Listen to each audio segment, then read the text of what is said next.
Welcome to the show. I'm Terry Sullivan. I'm so excited about our guest today, Judge James Kerbow. Judge, it's good to have you today. Terry, thank you for having me, sir. Well, I appreciate you coming. You know, I was thinking not long ago, I don't see a lot of interviews with judges, so there has to be a reason for that.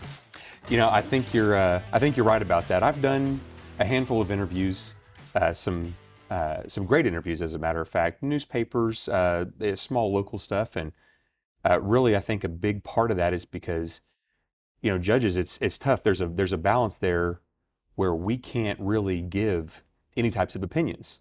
Now, of course, judges come out with rulings and verdicts. You know, certainly, we're no stranger to that. But having opinions on things that you're not seeing all of the evidence on, you're not seeing how it's displayed in a fair, open court, that kind of stops many of the judges from coming up with their own opinions. Well, I would think that because of your position as a judge, I would think that when you get off the bench and you go home, you just want to be away from it all. You know, that can be the case, certainly, you know, sometimes, but really there are times that I love sharing cases with my wife, with my mother, who, of course, with 20 years of her service, she really understands some of the things that I go through. And then, you know, we talk to other JPs that, you know, are our peers from maybe around Denton County, maybe from other counties that I've had a chance to meet. So it's sometimes fun to share some of those things too. Now, Judge, you were sworn in 2019. January 1st. Justice of the Peace, Denton County. Yes, sir. Explain exactly what your day, unfold your day. Well, day to day, you won't be, you may or may not be surprised to hear this. You may be able to find me at the Perk at like 7 or 7:30 in the morning after I take my kids to school. And you bought me coffee. Maybe so, allegedly. But no, we're, usually I get to, my clerks are there at the court about 8 o'clock, and I show up around 8 o'clock, sometimes a little before, sometimes a little after. Usually getting prepared because we have a docket every day at 9. So I've got to be there prepared, reading, getting to know what's going on beforehand. And then usually there's motions that are made to the court. So about the first 30 or so minutes before 9 o'clock, before we get started, I'm going over motions that have been made. I'm going over some other items. We may have a bunch of cases that were dismissed, so I need to sign off on those or call them out in open court and then sign off on them. Mm. But we get started with court right away, every day at 9 a.m., Monday through Thursday. What are the majority of cases that you have to judge over? In the JP court, it's mostly civil. The biggest cases, or the highest volume of cases, is going to be debt claims. And typically that's a credit card case. If you've taken out a credit card, applied for a credit card, spent some money on it, haven't paid it back for whatever reason, hard times, troubles, financial struggles, that type of thing. You'll see several thousand, 4 to 5, maybe even 6,000 cases like that a year filed. Wow. In the JP court, just in Precinct 3. The other highest volume before COVID especially was the eviction docket. So the eviction docket, that one typically is going to be up there with the debt claims with a large number of filings, but not near as many. How did that change? How did the eviction cases change during COVID? It changed quite a bit. Currently, right now, we are under emergency orders from the Supreme Court, number 50 and 51. There are 2 active Supreme Court orders. Now, think about that number. I asked the previous JP, Judge Becky Kerbow, I believe is her name. I said, how many Supreme Court orders did you have in your 20 years? 0, not 1. And we've already gone through 50 and 51. Wow. Yes, sir. So it's changed quite a bit. The OCA has been involved. The Supreme Court has been involved. We've had federal items come down from the CARES Act to, you name it, a number of things. Denton County received a number of funds from the CARES Act on a federal standpoint back in 2020.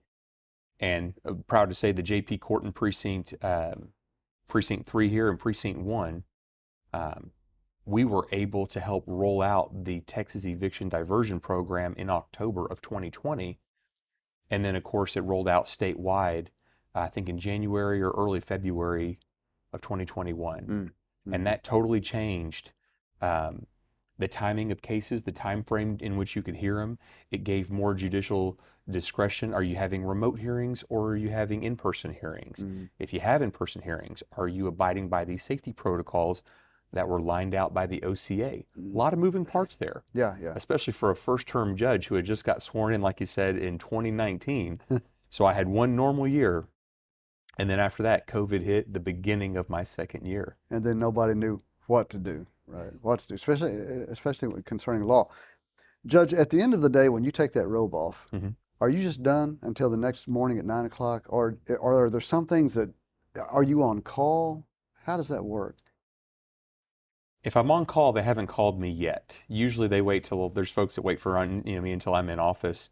But when I do, when I take the robe off and we hang it up for the day at 5 o'clock, I am always thinking about the day, things that I've said, things that I've done, where can I improve? I'm always asking myself, how do I improve? My chief clerk, who has been great, she and I will talk afterward. We'll talk about ideas, strategies. How do we improve? How do we create more efficient policies? How do we make it to where everybody feels open and welcome to show up to the court? And sometimes those things have to happen after hours. Judge, that is, to me, thankfully I don't spend a lot of time in courts, but to me, that is so uncommon for a judge to talk about that stuff. A lot of judges, they love their job, but they're not so concerned about how people come to court or how they get there, or they're just going to rule and it's going to be over.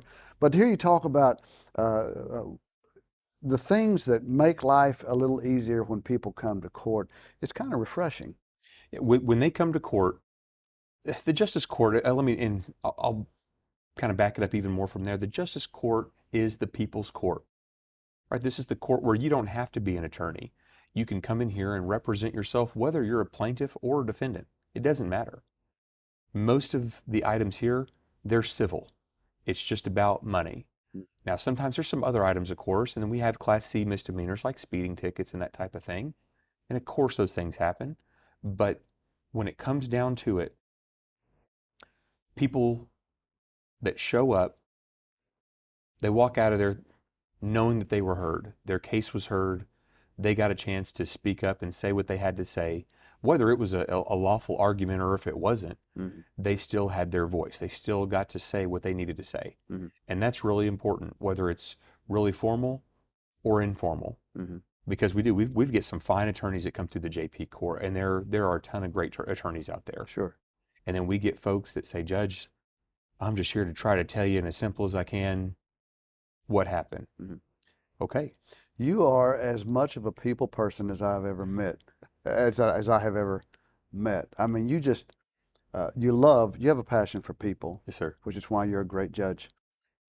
If you were to net it all out, rubber meets the road, what is the biggest challenge that you could talk about? The biggest challenge is when you do see folks that are struggling, having a hard time,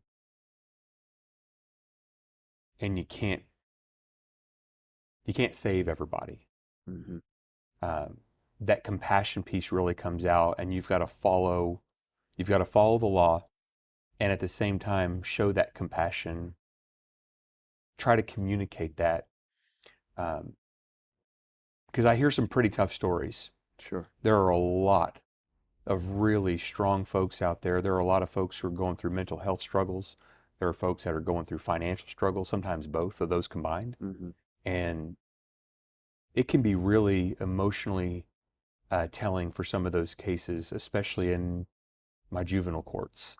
How do you separate the emotion? I mean, how do you, being a people person, being compassionate and having a passion for people, how do you separate your emotions from those type cases? And that's a great question. Separating emotions, you have to compartmentalize what you're doing. You were elected to serve in this position. This position serves in this type of role and capacity. And these are the laws that you need to follow and that are governed. Breaking it down to, and I use this term all the time, just keeping it simple. Keep it simple. What is the reason we're here for? Is this a debt claim? Is this a small claim? Is this an eviction? Is this a ticket, a traffic ticket? Mm-hmm. All that emotional part,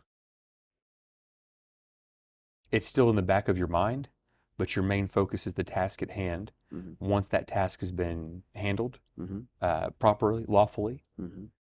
then sometimes you can address the emotional things. If I hear folks going through a hard time, and believe me, over the last 3.5 years now, yeah, there's been times I'll look somebody just straight in the eye and just tell them, I wish you nothing but the best. I hope you just Mm-hmm. fall into a ton of success. And I Well, mean it. well, I mean, I mean, you've gone through COVID, you've gone through post-COVID, which turned the whole world upside down. Who would have ever known that a virus was going to stop the planet? But it happened just about. So obviously, when those kind of things happen that you cannot predict, it throws any type of person into a tailspin. Um, how often how often do you have a case where tempers flare? And what do you do about that? Depends on whose tempers.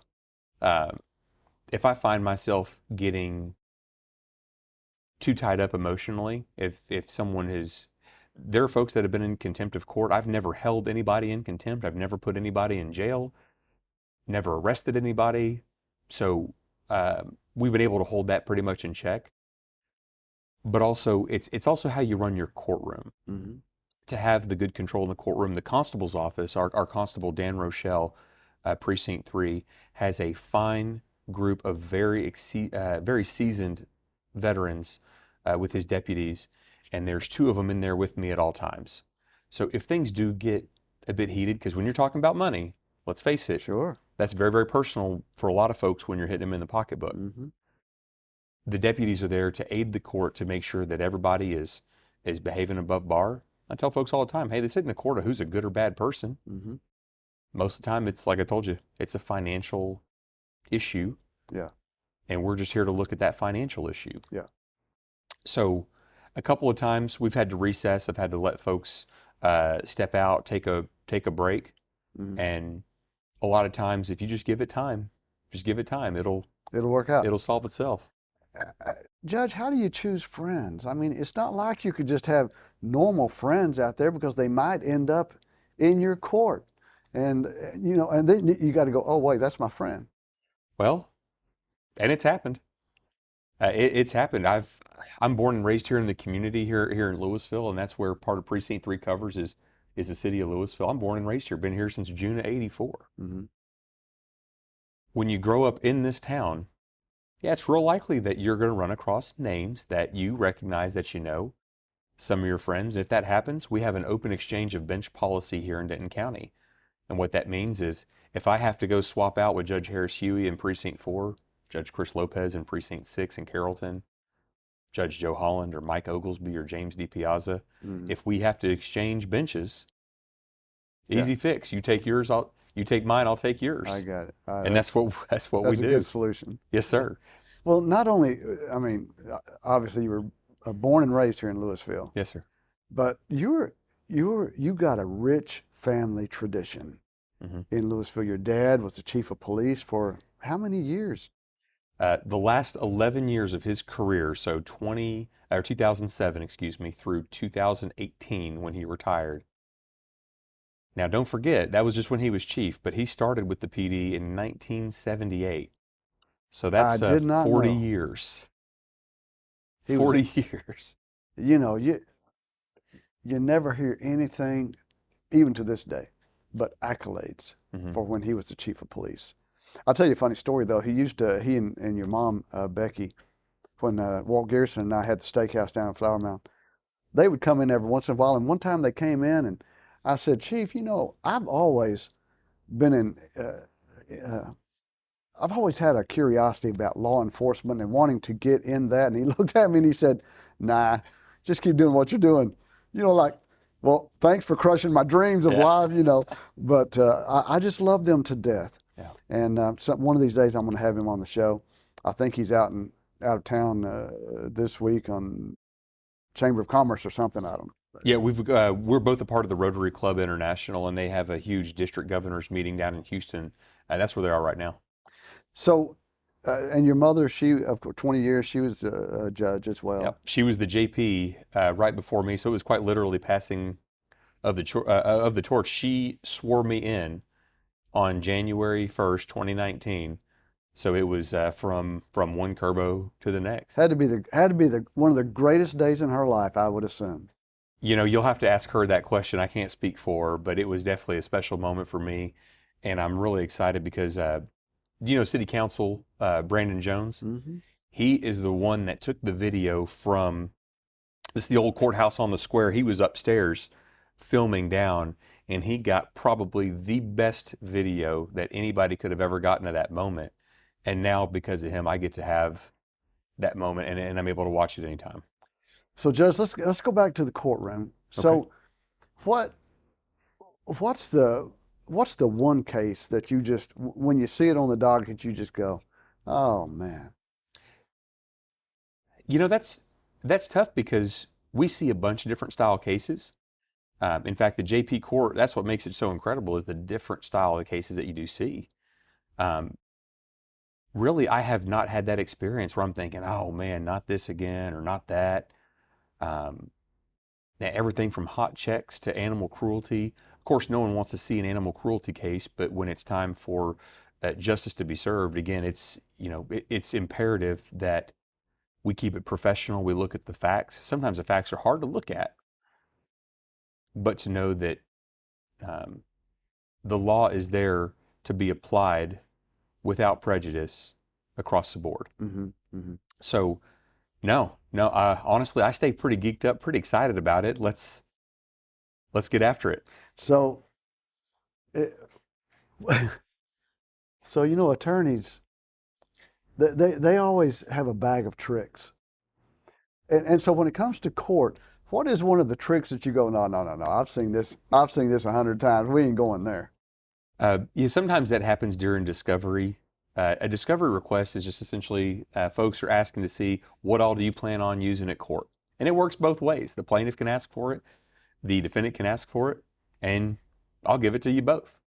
But that's where we see some of the tricks, or we see a lot of objections sometimes in JP court, because not all attorneys are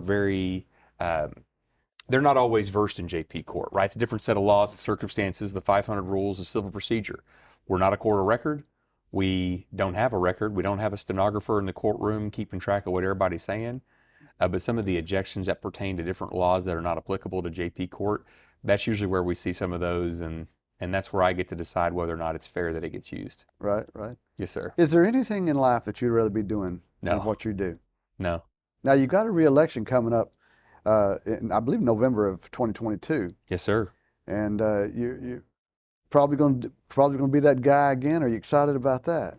Yep. So the good news is that I was unopposed this year, both in the primary and now in the general. So I'm really excited. It's been nice to be a little. Running a campaign is stressful. Sure. It really is. You can ask anybody who's ever ran one, Mm-hmm. Win or lose. It's stressful. In my first year, I had several primary opponents, had a runoff in the primary, had a general opponent. So all year long in 2018, I was running. Took a lot of time away from my family. Took a lot of time away from my profession at that time. So not being opposed. Being unopposed this year, I was able to focus more on the court. Yeah. I was able to focus on the Texas Justice Court Training Center. Yeah. I'm the chair of the committee, and I have to go to every JP school across Texas to help administer the required education hours that all judges are required to take across the state to keep their commission. So this has given me more time, less stress, and more focus doing my job, which is what the folks elected me to do. Is this what you're going to do? Is this your career forever? I mean, do you ever want to become a different type of judge, or is this where you just feel at home?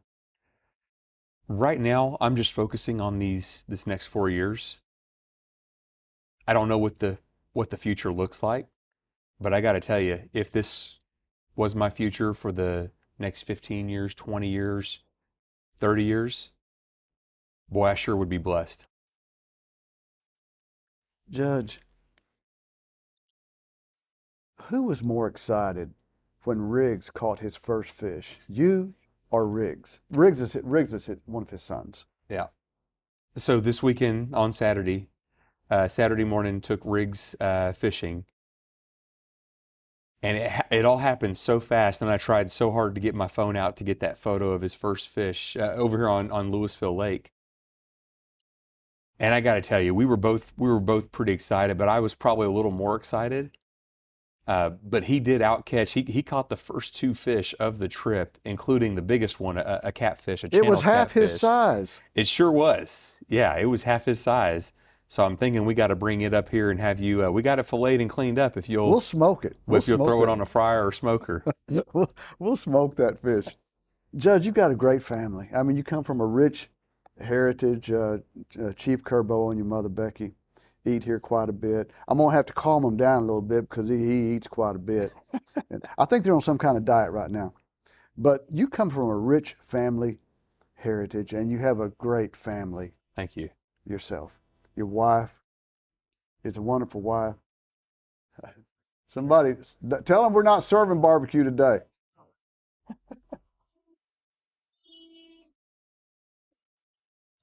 You see what happens when folks don't get their barbecue? They start setting off alarms. Well, it's probably somebody that's got a court case coming up. That's probably what it is. So, but you've got a great family. Is it difficult in the law enforcement world? Is it difficult managing your career and managing your family at the same time? It can be. It certainly. You know, I make no secret that I'm a big family man. My wife Jessica was such a blessing that I got to meet her in 2009, and have really we have built this life together. We uprooted the boys from Little Elm to run for this office in 2016. So out of the schools, moved back here to Louisville. She has been with me every step of the way. The boys are excited. You know, Riggs goes out to do those Louisville Western Days parades that come down down Mill Street, right here in front of the restaurant. Right. Riggs loves throwing the candy out there. Bradley, my eldest, who's going to be 18 in October, he's gone out there with me before, went door to door. So we do everything we can to make it a family affair, and know that, you know, it's not just me serving in a public role as a public servant. It's also Jessica and the boys, Bradley, Riggs, and Everett, seeing that service heart, that, you know, the heart of a servant, really putting back into the community, into our church, into our neighborhoods, and reinvesting that family time in those public service areas. Well, she's a wonderful, wonderful woman and a great supporter. Yeah. You know, you can tell. Great family. I always appreciate you guys coming in to eat barbecue. Always appreciate seeing you. And you're just a great judge. You're great for Denton County, and I wish you onward success. And I sure appreciate you being with me here today. Terry, man, I appreciate you. Thank you so much for all you do for us, for the community, and this good barbecue that you put together here. You've been serving. You've got a servant's heart as well. You've been serving food for several decades now. Long time. Long time. And love having you here in Old Town. I'm really grateful for you inviting me out here to be with you. I wouldn't miss you for the world. I appreciate that. Thanks for joining us. Terry Sullivan Show. I'm Terry Sullivan. We'll see you next time.